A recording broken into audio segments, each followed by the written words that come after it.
Hello and welcome to the Nickson and Nate podcast. We're back. Back again with a very special guest, a guy that we've been trying to rope in for the longest time. Yeah, but keeps changing his phone number with all his burner phones. Yeah, this guy is an international, world-renowned celebrity, but we like to call him one of our own, Mr. Regan Foa'i. Yes, Regan.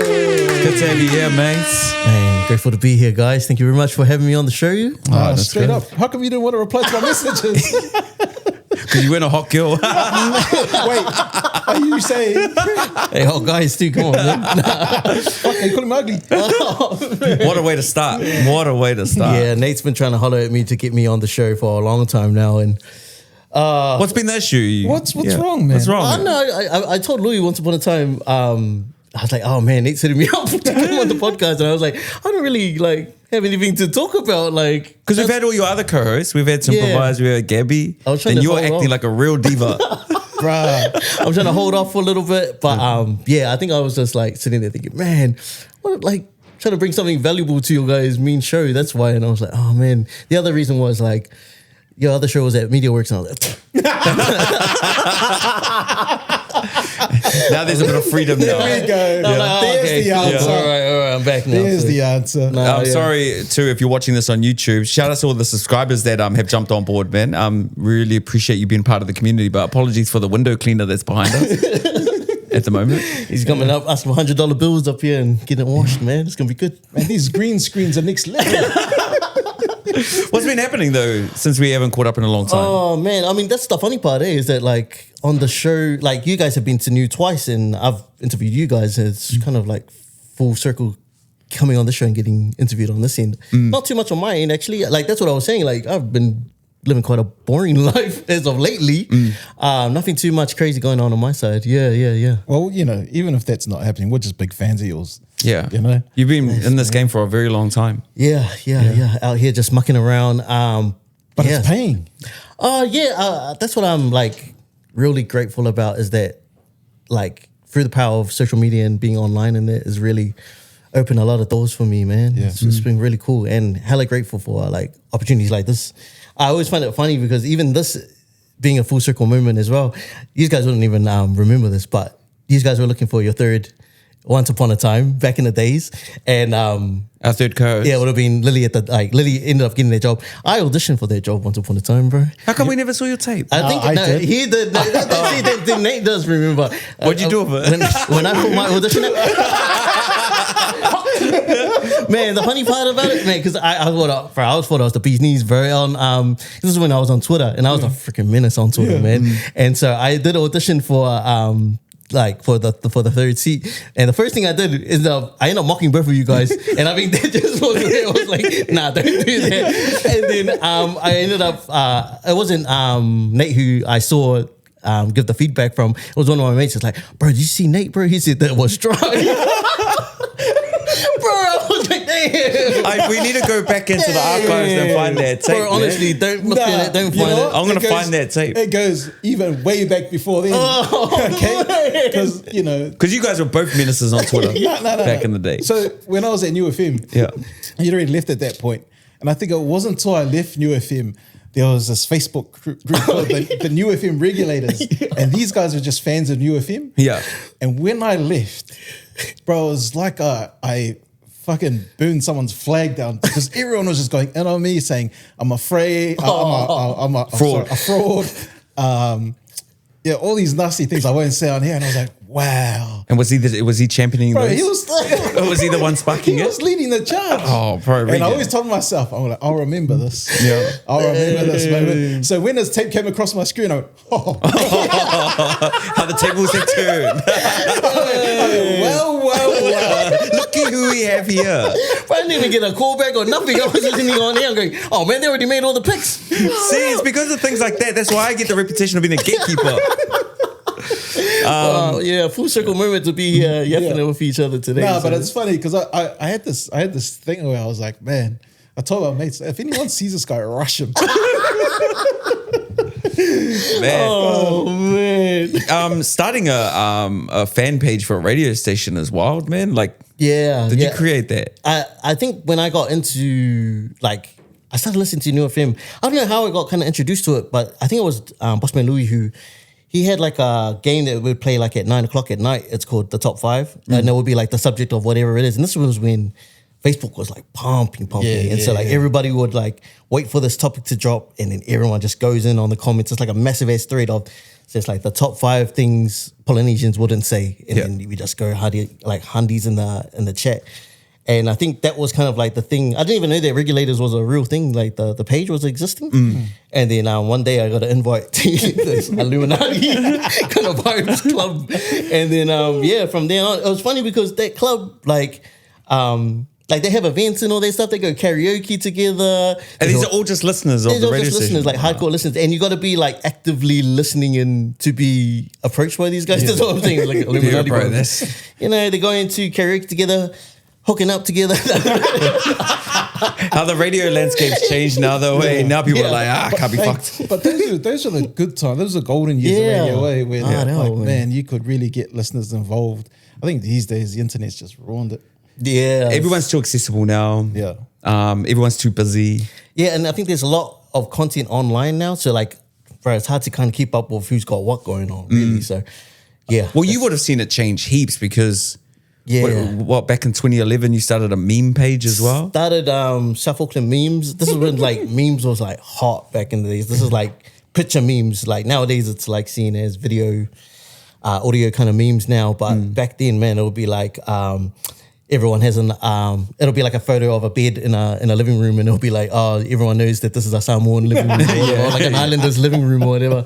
And everyone just like how to get into that kind of stuff because there was no way to kind of like showcase like Pacifica humor through video just yet. Like people were still in the phase of like just looking at pictures at the time. So once like video started popping off, and that was when it was like, oh, bro, heaps of people in the game. Because memes are like... Where were you posting these? This is just on Facebook. Yeah. And so like, I find like for me, like memes are hard to think of, like to come up with like a really catchy phrase and then think of like the photo that would go with it in that. So like, to be like the frontliner for that kind of stuff was really cool to be a part of in that world before video came out. And then, geez, everyone's making videos now. So it's real cool to see. You're a trailblazer. That's why. No. I'm straight up like, that's why I've always got like, you know, I did get annoyed at times, but you always had my respect because you didn't have a conventional way of getting into the place where you needed to be. Like now, like brother, you're a mainstay breakfast host on a national radio station. But you took a road that I think most people would have quit trying to get there. Yeah, also like with like breakfast radio, like I didn't expect to jump into that seat. Like that wasn't even a thing for me. Lou was trying to get me in there a long time ago. It's like, oh man, do you want to come pick up some weekend work? And at the time I was like, yo, keen as. And then after that, I was like, maybe a week later, it's like, I rang him up. I was like, oh man, I'm going to Palmerston North. I'm going to go do a leg down in the fielding, bro. Because were you working for Spark or something? Yeah, or Chorus? Chorus. Yeah. So I was doing like the managing side of like looking after the contractors and making sure everyone's internet got put into their homes and that. And that's probably why a lot of people didn't get their internet put in properly. But yeah, then I ended up getting shipped off to the 102 because there was like no work here in Auckland. Yeah. And they were like, oh man, you know, there's no work here. Do you want to cruise off and, you know, take your family down? I was like, yeah, I'll take them down. Hey guys, hop in with me and we're going to cruise off. So yeah, they didn't really have a choice. Were you working at Chorus like when memes were big back then? So you were making the memes working at Chorus. Did you ever cross paths with, remember Boom Bullet? Yeah. Me and Boom Bullet, like we go way back as well, man. I was looking after him for a bit as well. What do you mean by looking after? Because he was working at Chorus too, Yeah. And then he was also making memes and being iconic. We worked together at work. So he was contracting to us. He was like he did all the concrete laying for us. Man, he's really, really good at what he does too. Yeah. And then on that, he was making his own music and making videos in that. And then one day I was like, oh man, it'd be cool if we could like link up and do like make a video or two, or like if you got any music and stuff like that, I'd be keen to help. Yeah. But I ended up shooting like heaps of his music videos and stuff like that, and jumping in there and yeah, just created a relationship with Boom Bullet, man. It was That's pretty awesome. Bro, that's the other thing as well. It's like I know you try and play it off, but your music talent's next level. No. Like, you know, I know you try and play it off. Hey, stop being a humble Niuean. I know. Yeah. And it's Niuean Language Week this week, so you can let it out, bro. Yeah, let it out. Where I'm does- proud of your where- culture. Where does the musical nous? Where does that talent come from? Oh man, the music stuff. I think it's been a thing in my family for a long time. I'm related to. There's a name dropping.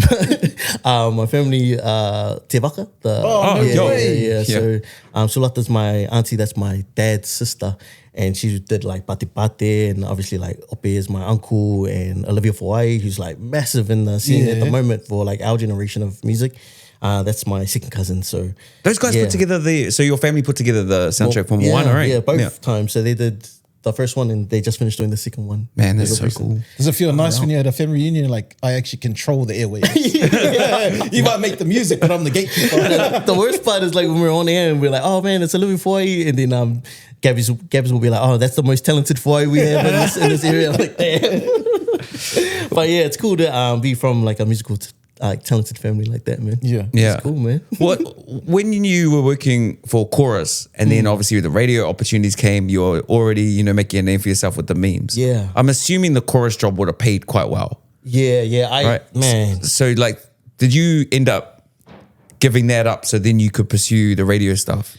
Yeah. Because that's a real gamble, man. Frick, I had a mean like job. I was like, because I didn't have any intention on like making anything like becoming a content creator or being something bigger than what it was now. You were just doing it for fun? Yeah, I was just doing it for fun and stuff like that. And so, man, my pathway or like my career and stuff like that was heading toward like project management and that. So it's like way different to where I'm at the moment. And I was almost pretty much in the line of where I was heading, and I was like one of the youngest dudes to like get on at that time. So the role that I gave up in order to go to radio was like regional field manager of the North Island. Yeah. So I looked after the North Island, bro. Mean job, bro. Get to fly all over to like different cities, all paid for, like accommodation, all that stuff. Go look after different teams, get a truck, get gas, get freaking everything pretty much. And yeah. When did the regret kick in? Yeah, bro, because you're an idiot, man. Bro, it was a mean How job. did you explain that to wifey? Frick, yeah. No, that was it though, because I think she had to respect the fact of like I've been providing for my little family for like so long and doing it really well. And I set her aside and was like, man, it's a big gamble, big risk. But I would love to go and do something for myself one time. Like just go. I was like, man, I've been doing things for us and I'm happy to continue doing that. I say, is it okay if, at the time it was a 2-year contract that we were going to lock in with Niuean. And I was like, is it okay if I just, take 2 years off and just go and do something that I really, really enjoy? She said, hey, as long as the bills are paid, go ahead and go and do it. And so, that was it. Like, we didn't really discuss too much about like financial difficulties in that. We just said, hey, if this and this is paid for, then we should be sweet. I said, I think that we'll be all right. And that's pretty much how it's gone. So what nationality is wifey? She's Niuean Māori. Very interesting. Hey, two cultures where I assume that they would have just told their man to, hey, stay in your job. She's been really understanding in terms of like, where I'm heading in that. So that's real good, man. So you're such a grounded family man, which is funny to me. Because you're quite clever as well. Because the social media game, it's toxic game. It is very, very toxic. And for the longest time, I thought you were just a single dude because I guess you... I guess you protect your family very well. When did you make that call where you're like, I'm not going to put them on anything or like not too much of it out there?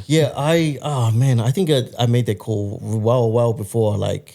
I think I even like during the Twitter times because even in Twitter days, man, I was like reckless ass about the things I'd say. And then at the time, I didn't realize like, frick, it could be damaging like in the long run for everyone else. Like, you got baggage now, or not baggage, but there's accessories too. So that's the kind of thing I didn't really want for my family or for my kids or my partner.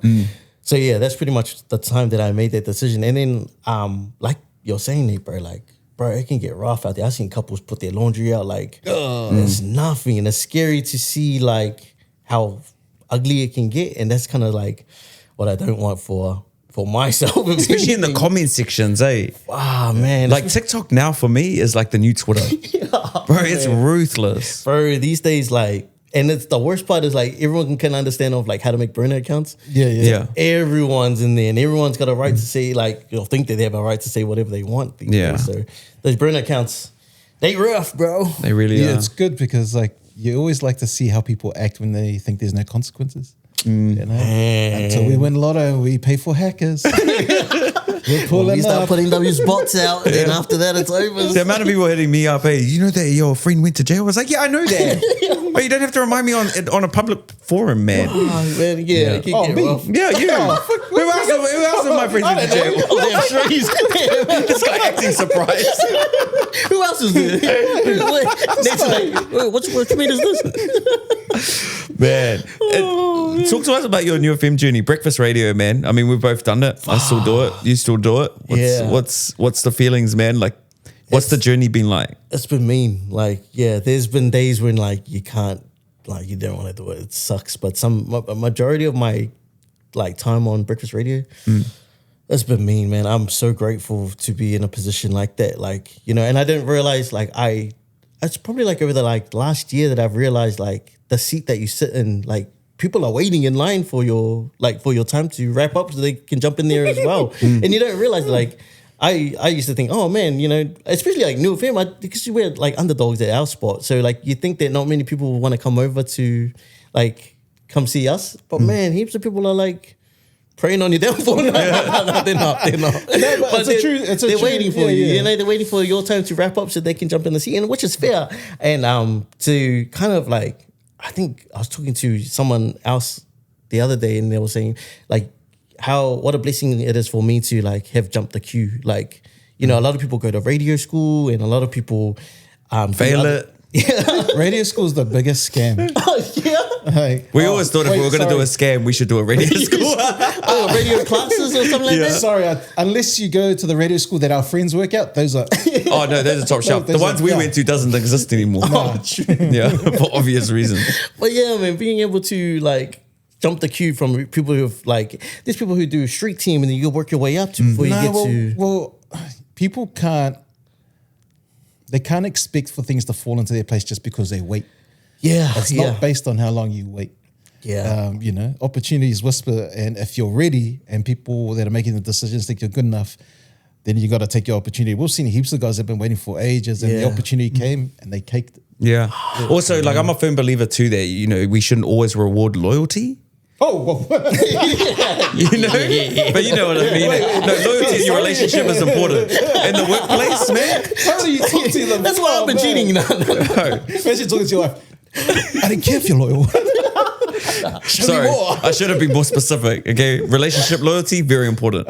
But when it comes to work loyalty, just because you've been there for ages and you think you're the next in line, you know, you're gonna. You should always put the best person in the role. They say. You know? I'm trying to like decipher what's going on in this situation, because that's quite a funny story, because you know, you didn't really jump the queue. You've been around for a while. You've done the hard yards, and I guess in other avenues of media. So are you saying that there are people currently knocking on the door saying, when's that guy going to leave? I think that people are waiting for their time. I think is the case. And I like, for me, I just didn't think that people were waiting on my seat. Like, you know, I think that, I just think that people are waiting on that space for me to leave. I think I'm talking more or less about the fact that Niu FM isn't that, I guess, popular in the mainstream source. But knowing that. I think it's very popular. It's just, I guess, the means to analyze what the reach is for the station. It's honest, because, you know, Nate and I've always got a soft spot for that station. You know, it gave us our break. But it serves a community that's very special. Yeah. You know? But and it should be invested in. Of you know? course. Yeah. Obviously, man, I got love for that place. I've been a regular for so long, and like I said, man, full circle moment for me to get in that space for someone who was representing for ages for Niu FM, and now I'm here doing the same thing, and it's so cool, and very, very grateful to be in that spot, man. Yeah. I mean, you didn't just land the job willy-nilly. Like, you had experience in radio through Rep FM. Oh, the skeletons come out now. Shout out to Jimmy Ball, man. Shout out to my boy Prestige, man. And you're working there with our friend Athena as well? Athena was there. Monty the Plug was there. Man. This was a low-power frequency radio station that was like straight hood, hey? Like, man, Mr. Sick was there. The movement was there. It was... What a time to be alive in that space, bro. Because it was just set up in the garage, Prestige's garage back in Mangere. and he just put on for like a lot of us back then. So we got a lot of love for I call him one of the mayors of Mangere. He's a prestige man, and Rip FM times was cool, man. How long were you there? Only a couple of months. You know, the funny thing about it was that so Monzi, he was our like anchor, or like he was the producer Shout for out our Mons. show. Mons was good, man. Yeah. And so like, man, like the show, like Rip FM and our show, it was like we get 5 listeners, but the way Mon worked, fuck, bro, he would like do it like it was like primetime radio show. Like he would go, he got a voice break from Lynn Brown. Like, hey man, you're listening to Rip FM. I don't know what the hell that is. That's mean hustle. You know That's what I mean mean? hustle. Like that's how Do you remember when we were that passionate? yeah, that passionate about the show. And like, you know, we didn't get much listeners. And so, you know, I was doing the show with Monzi, and then one day we got to Rip, and we were like, getting ready for our show, and then I was like, man, when's Monzi gonna come on board? Didn't show up. And then after that, got a text, and he's like, oh, sorry boys, I'm going to Niu FM. And then you closely followed. Yeah, pretty much. Like, yeah, I think everybody gets their turn in that space. Is that era of Regan the same as the Regan we get now when we listen to the Morning Shack? Man, I think it's like a watered down version. Like, Straight up, Wolves. yeah, like Straight up. Were you more ruthless back then? I think I used to be that dude who say stuff out of reaction, like, and just wanted like be the most controversial dude back then on Twitter. Like, I was honestly out the gate. Like, Trust me, when you get older, man, it gives you a headache trying to be that controversial. yeah, actuals, and I think over growth and maturity, like, has come through, and I can see it in myself. Like, there's things that, like, I can see the old me saying back in the days, and I'll be like, oh, no, they'd say that. Like, it's too tiring to fight. Yeah, I think 100%. that's Gives what you a it headache. is. Like, Yeah. it's just so full on. So, like, yeah, that's been me in my growth journey of trying to be a bit more mature from Rip FM days to how I am now. And obviously, you got like listeners who really care about the station, which is like one of those things you got to protect as well. It's funny, you don't really think of the wider situation when you say something. But as you get older, you're like, I wonder if this guy's got a blunt shot. There were so many times when I left the studio going, Nate, you got me? please, okay? Just walk me to my car. No, especially, man, we get like, outside of like the radio and stuff like that, man, I'll go to like towns or whatever and like do shows here and there, and then bro, like the aggression in some of these fans, so like followers in there, they're like, "Fuck, man! Oh no, bro! Stay!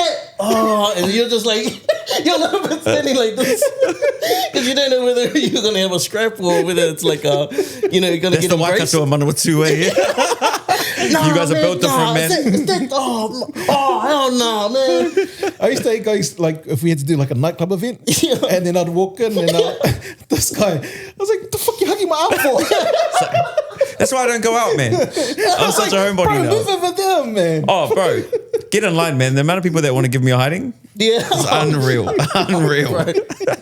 you learn to live with it, man. Man, yeah. That's like, one of the main things that I've been like, as you get more popular and like, in those spaces, those are definitely things that I've been looking out for these days. It's like, man, one day, man, someone just gonna, hey, remember that time you said that thing in 2000 and whatever? We had a situation like that at an event in the city, but the guy was a bit drunk and he was talking about the wrong people, but he thought it was us. I won't say his name because we'll pass that now. We're good mates now. Yeah. But he walked up to us and goes, "Hey, the fuck you say about me?" I was like looking around. I was like, "What are you talking about?" He goes, you guys on the edge." And we're like, "Oh, hold up." Maybe this guy. He foresaw the future. Wait a second. But man, you get caught up in a whole bunch of stuff. What's the video that you made after making memes when you started making videos?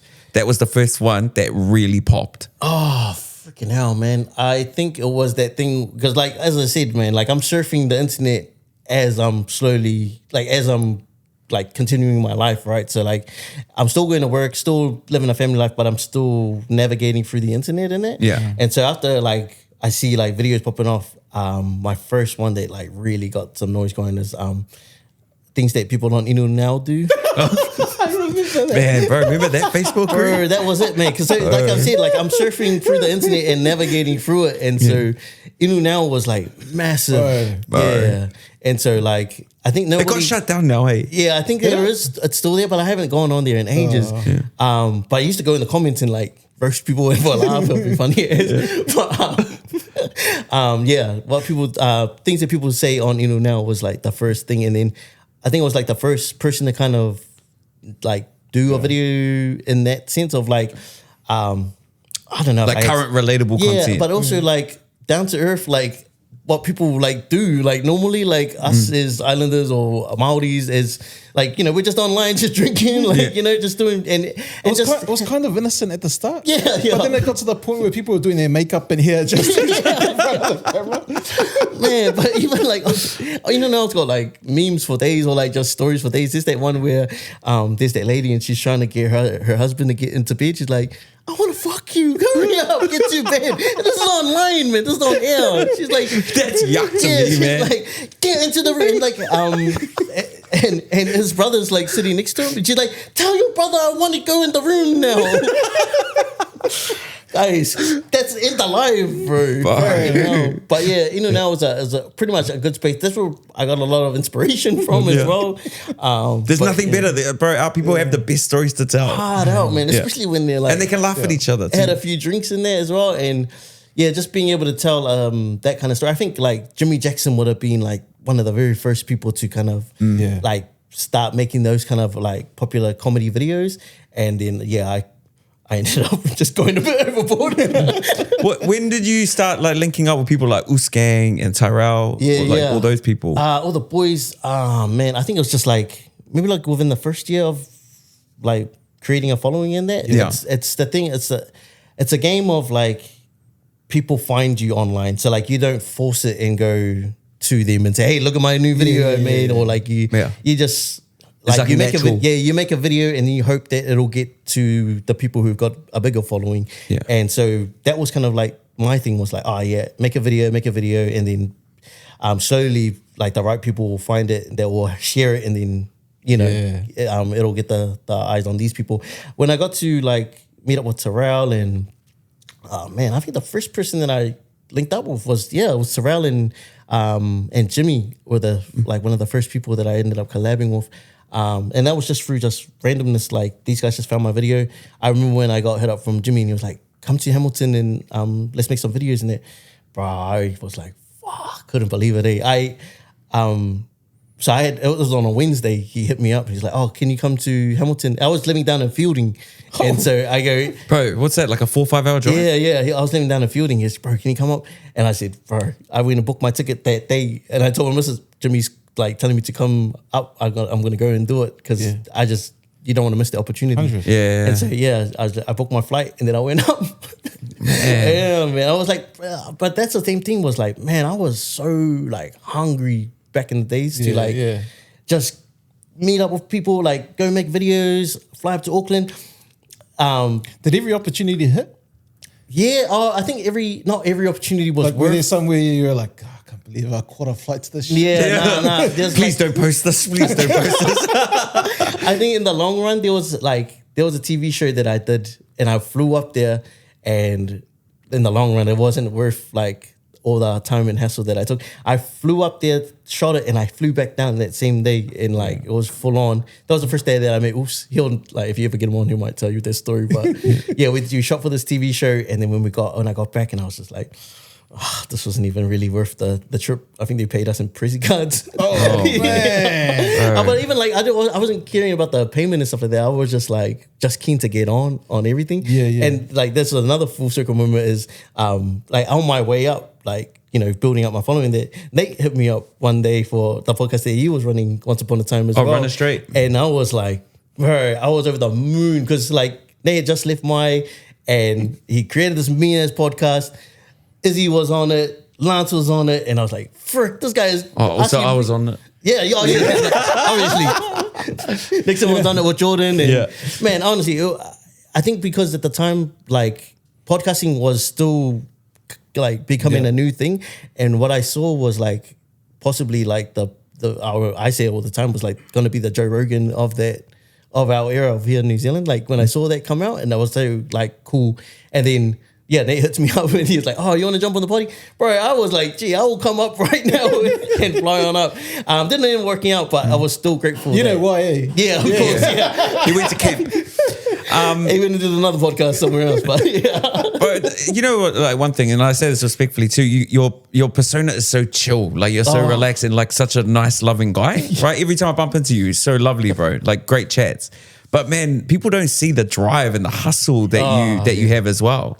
Like you need to get your flowers for that. Your like ambition. Yeah, I think I don't know, man. I'm just like, because you look so laxed. It's like you're not fussed. I think I've like just come to terms of like you can't really control everything in life. Like, you know what I mean? It's like you can only control what you can, and if it's emotion, then make sure that you're happy all the time. I guess, you know, like can't really be too fazed about all the negative shit that comes on in life, man. And I'll tell you, man, I've had one of the hardest blood years this year. What happened? Oh no, just like I took a lot of hours this year. Like I really thought that I was gonna pop. Like, and this is like in terms of my own ambitions outside of radio, outside of content creation in that. Yeah. Bro, this is how the Lulu I was, bro. So this is 2023 and I had all my ducks in a row. I was like, fuck yeah, I'm gonna blow up. I had like applied for all these different things in there, and I was like, frick, this is my year. This is how, like, in my head, this is how what I'm thinking about 2023. It's just like November, December. I'm sitting in my like either in the car or like sitting at home. And I'm going, fuck, how am I gonna tell Louis I'm gonna quit? I'm gonna quit my job, because I'm gonna fucking blow up. Like that's how. And what? Nothing hit. No, nothing hit. But like I manifested it so heavy in my brain that like everything was gonna come to life. And I guess that's how I always perceive things, as like, fuck, that's mine. Like, you know what I mean? I like to go into like spaces and always think that like, you know, or always manifest that something great is coming. And if it doesn't, then I've also got the back. It's a good way to think. Yeah, my thing has always been, if it's not for you, then it's not for you. And like, oh, if it's not for you, it's not for you right now. Yeah. And I mean, man, I was getting hours, man. All the things I was applying for, nothing. Is this like funding? It's all funding for like shows and stuff like that, man. Honestly, because like, we were like looking really, really good for like the start of the year. So like I had already prepped all my stuff, like, because you're a writer, director. Yeah. Would this be for the 9 to 5ers? Yeah, so like for like 9 to 5ers space, I had another show that I'm working on with Oos, and like all these other little like stuff that I was like applying for. And so in my head, the thing for me is like, this is what I've like come to learn this year, which is like learning how to lose, like, you know, and being okay with losing. Like that's all good. Yeah. Is it? Oh no, it's okay to like accepting loss. I think accepting loss. Accepting that you're lost. Yeah, I don't want you just going for participation certificates. You know, it's what I'm saying is like accepting that, like, you know, loss, it comes with life, kind of thing, right? Yeah. And so that's been my kind of thing, is like, because as of like maybe over the last couple of years, and that like opportunities have come to me. So like, for instance, the radio job, that opportunity came to me, and like Duck Rockers, being on Duck Rockers, that came to me through social media and online stuff. When you go out and you go and apply and go look for the opportunities, it's different. It's different. So like that's something that I really kind of had to learn, is that like, you know, when an opportunity comes to you, that doesn't mean that it's always going to be like that, even when you go and look for the opportunities as well. So we're coming to the end of 2024 now, heading into 2025. Yeah. How? Where are you now? What sort of space are you in now? Your wins and losses. Yeah, wins. Which one's more? My ratios. Where's your head at? It's good. It's good. Yeah, I'm picking up dubs on the board now of the last quarter of the year, and I'm happy as about that. And I think that's like a thing of like that, I guess, sunshine in the storm, I guess, is kind of, and I'm not saying that it's not going to be like that all the time, but like to see a little bit of wins here and there is like, oh man, you know, and it helps me a lot when I get a loss or whatever, and I'm like, oh, you know what, I got the win on this side, or like, you know, being content with like, okay, there's things happening for me regardless. So as a Niuean man, navigating the media industry, and I guess funding rounds and putting in applications to get money to do things you love, how hard is it? As a Niuean? Just as a Pacific Islander. It's pretty tough, I think. I think we're coming into a space where like there's a lot of old ideas that still lurk. Old white people? Oh, No, let me tell you a story. Let me tell you a story. So I worked with David Letele, aka the Mighty Brown Butterbean on his TV show. Right? Heavy hitters. And so there's such a process that you go through to get the money. And then at the same time, you have to find a TV network to play it. And then they have these things called TV commissioners who kind of look at your show and go, oh, could you add this in because our audience might like it? Or could you take this out? It might be offensive to some of our audience. So obviously Dave's TV episode is on gangs and the other one's is on like addiction. And the people it's affecting most are like our people at the lower socioeconomic level, right? And then these people who sit in these commissioner roles go, oh, but how would our white audience feel watching that? They'll feel left out. It's like, bitch, where do you see that? It's not for them. Like, could you go find a white alcoholic to put on? So you watch the show and like, it's like brown pepper, and then like you see this person from like Riviera going, I used to drink a lot while I was in Italy. It was so hard. It was so hard. My child was like, fuck. But you have to satisfy what they want, which was part of the reason why when we did this thing, we're like, fuck everything else. Yeah. Did you get to that point where they were changing stuff that you... When we did 9 to 5ers, it was great because I think the people in that space understood that like online, like the online world. Yeah. But once you like start going for like linear TV or like the bigger funding pools in there, that's when it gets a little bit more trickier, man. Like... The money that it looks good on paper, Yeah. by the time it's all divvied up, you're like, fuck, what was the point? You get fuck all by the end of it, you know? And I think that it's like, for me, I just like making dope shit. It would be cool to have money to like make it like happen and pay other people or whatever. But yeah, that's been my thing, is just like making cool shit for people to watch. And something that you're proud of, eh? Yeah, hard out, man. So The toughest thing about making cool stuff for our people is when it doesn't hit. You feel it, man. I'm ungrateful. You'll feel it, man. They're like, what is Hard this out. shit? And then at the same time, they're like, why isn't there more shows for us to watch? You're like, Yeah. what do you think? Because you guys are too picky. You fucking hate me, man. Jeez. But yeah, 9 to 5 was a mean experience, and being able to jump in the director seat and write for the first time was really cool. That's kind of where like my addiction came from, like to want to carry on doing that kind of stuff. Is like, it just came from last year. So yeah, once we did the show, man, I was like, fuck, I want to do this forever. Like, you know what I mean? I want to keep doing this on and on. And yeah, it's just that thing of like, I don't know, maybe there's just like a lot of old ideas that are in the industry that doesn't work these days. And I think that, I don't know if it'll be too late by the time people kind of realize it from upstairs. No, but I feel like you've got the talent to navigate that and evolve with it. Yeah. I think that's a lot of us, like, and people who are in the content creation space, they all like trying to get into making shit on a bigger scale, or want to make like a short film, or want to make like a Netflix series or something like that. Everybody kind of sees it. And I think we are the next in line to kind of get there, but it's just a matter of trying to get people to pivot and come alongside you.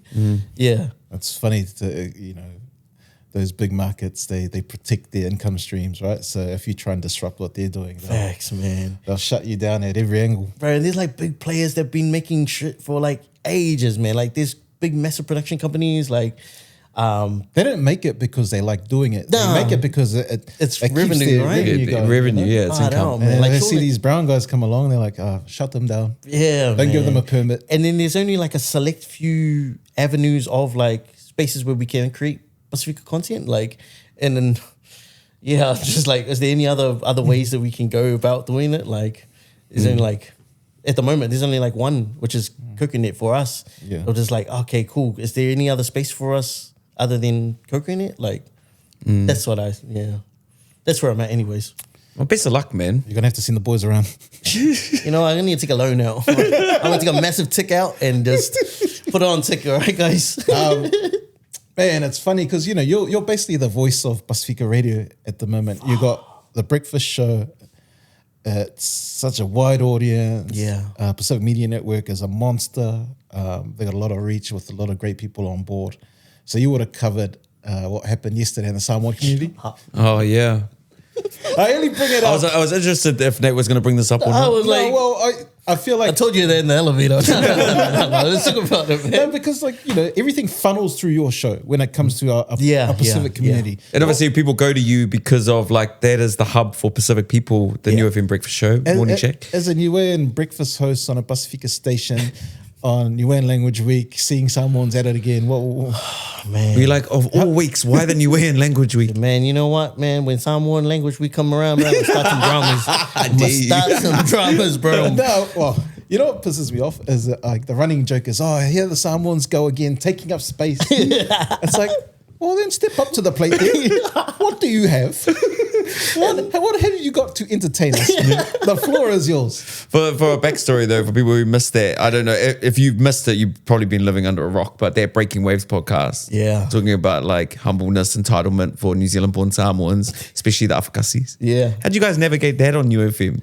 I think that we just opened the floor. I think what said was already said, and so like we just wanted to get the opinions of our listeners at the time. It wasn't a thing of like, I mean, we just threw out our opinion and let everybody else kind of make their minds up about it as Do you well. just hand this over to Gabby? It's like, Gabby, as a that's what I was saying. I was like, hey, you guys made this mess. Can you please speak on this, please?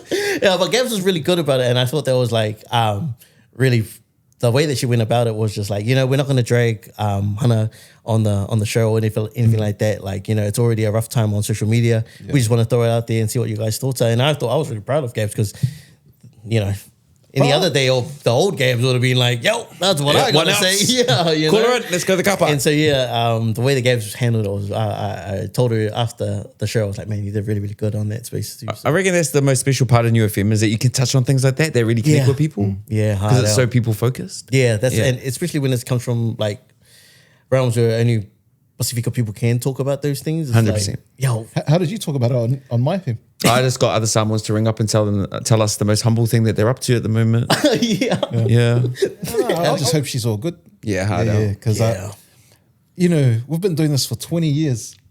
And in our early days, we've done the same thing. Oh, man. And we've seen how hard people come. And it's like, you know, as you get a bit older, your views soften a bit. You're a little bit wiser. And you're like, oh, like we talked about before, you know, the things we want to say. I'll say this. I think she's a good broadcaster. Yeah. And I think we need more brown women in our space doing stuff like that. And I think she's good at what she does. And you know when you've said something, you're like, So you don't need a pile on. And I've seen people do think pieces. I also think that, you know, you can't tell people how to react because there are some people who took it real hard. Especially those saw Butterbean. Because I know he is fighting issues with his identity as being Māori, as being Samoan. So, you know, it's a learning moment for everyone. Yeah, hard. Yeah. Nickson, how are you feeling though? I mean, that was like a great jab at the Afakasis over there too, bro. Be honest. Fights on. I don't, because I had no context in it because I don't know who she is. Right. Yeah. And so like Nate said, like I don't want to punch down on her. But at first I felt some way personally attacked. Yeah. Because I think in the past I've been called a gatekeeper and that I've been in certain rooms. I've been invited into certain rooms and some people look at it and go, well, we didn't get anything out of it, but don't understand the long game in it. Yeah. You know? Like, I understand, you know, like. Yeah, you get it. I know there's some rooms where Nickson goes, hey, you can't come in on this one. Yeah. But Nate might get offended at the start, but like, he doesn't understand it's a long game. Yeah. I just think when she said most Hafakasi, you know, then I was like, wait, you obviously have someone in mind. Someone you're thinking And I think about, that as your broadcasting skills increase and you get a little bit more confident and better, just say the person's name, you know, so then you don't start attacking a group of people where you don't understand their story. And everybody's got a story. Obviously, you know, like Butterbean. I'm quite private about mine, but a lot of Afakasis are probably doing stuff, understanding that they still respect their families, they still honor their families, but it's a game of chess as well when you're navigating those rooms. Yeah. You know? I think the tricky part is that the guests on that episode were the Auckland Uni Samoan students. They were all agreeing. And that's why I was like, we need a bit of balance in the, you know, someone to challenge it so we could get more out of it. It's tough because it's not their space. Yeah, true. You know, and if you're a guest there, you kind of don't know which way to look, what to say. But again, if you're someone who's thinking about going to Auckland Uni as a Samoan student and you're seeing everyone kind of agreeing, but you are Afakasi or you're not too sure about your identity and you're like, oh, maybe that's not the place for me. Yeah, right. You know? So it's like, true. there's a lot of things, there's a lot of ripples to that situation that you don't maybe think about next time. Yeah, maybe people, you know, like for the last decade, this chat's getting deep. Yeah, you go. Yeah, you go. No, but you know, for the last decade, you know, there was a lot of conversations happening, you know, within for Māori, right? You know, about like percentages. Until they came to an agreement, it's like it's not about percentages. If you're Māori, you're Māori, right? And just embrace the culture as long as you respect it. You're still Māori, right? And I think that now all of a sudden Samoans want to turn at this conversation too about, I'm more Samoan than you, and it's a chat that kind of didn't really need to be said, So just blood quantums out the window. Yeah. Man. But yeah, you know what? They should have just left it for another day. Yeah, not this week, man. Let this week be for the Niueans. What are you doing for Niuean Language Week yourself? For me, I knew the answer straight away. I've had enough. I want to be I'm Samoan. talking about all these new ones. Give us our space, and and you're like, I want to be Samoan. That's what I wanted to do. Not this week, man. We'll wait till next week. I did want to bring up another thing, man. There was a bit of slander going on about Niueans doing shits on the side of the road in Niue. Right. I would have run this back because I said, when I come back on, if I ever get on the show, man, I want to bring this up, man. Hence why Zeke isn't here today. Wait, before you do, can we all agree I had nothing to do with that chat? I had nothing to do with it either. It's Zeke, the one who's not here today. Come on, man. Anyways, I thought that, talking about Niueans doing shits on the side of the road Bro, that's in wild. Niue, it's like, man, it's true. It's still happening. hey, do we have to bring it up? This is what I call the Niue circle of life, all right? We do a shit on the road, okay? Goes into a coconut tree. The unga climbs up the coconut tree, eats the coconut. We eat the unga, then we shit that out again. It's the Niue circle of life, man. Come on. Okay, Lion King. Hey, Tony, cue Mufasa. Hurry up, put him in the sky. Put him right up here. I don't know if we've got the budget for that yet. What a way to end the show. Yeah, man. Bro, Regan, man, you're the man, eh? Oh, Thank man. you for coming on, also. Nah, appreciate the time, La. man. Thank you for coming on, La. Yeah, la. Happy Niuean Language Week. Don't forget to invite me for the next one in Samoan Language Week. I'm going to start some dramas up just for that, all right, guys? on Appreciate the time, and honestly, it's such a blessing to be here yapping to you guys because you guys are the goats, man. And, you've also made a massive space for us Pacifica people, and to see you guys still rolling and Can running. you tell Hannah that? Oh, yeah. I'll tell her. I'll mention it too. Let it go, man. Let it go. But yeah, appreciate that time, brothers, and thanks again. I appreciate you, Thank man. you.